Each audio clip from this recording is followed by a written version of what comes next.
Details చూస్తే BRS ఎమ్మెల్యేల ఫిరాయింపుపై సుప్రీంకోర్టులో విచారణ జరుగుతోంది. విచారణ సందర్భంగా జస్టిస్ గవాయ్ కీలక వ్యాఖ్యలు చేశారు. రీజనబుల్ టైం అంటే పదవీ కాలం పూర్తయ్యే వరకు కాదు కదా అని ప్రశ్నించారు. మొదటి ఫిర్యాదు ఇచ్చినప్పటి నుంచి ఇప్పటి వరకు ఎంత సమయం గడిచిందన్నారు. మొదటి ఫిర్యాదు తర్వాత ఎమ్మెల్యేలకు నోటీసు కూడా ఇవ్వలేదని నిర్ణయం తీసుకోవడానికి తగిన టైం ఉండాలి కదా అని అన్నారు.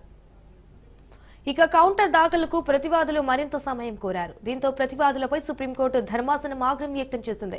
కాలయాపన చేసే విధానాలు మానుకోవాలని ధర్మాసనం సూచించింది.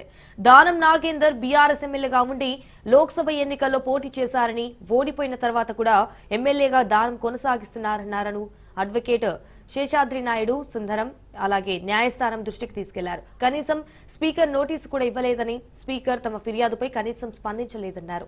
ఇక ఈ విషయంపై హైకోర్టును ఆశ్రయించామని, ఎమ్మెల్యేలపై విచారణకు 4 వారాల్లో షెడ్యూల్ ఖరారు చేయాలని హైకోర్టు ఆదేశించిందని సుప్రీంకోర్టుకు విన్నవించారు.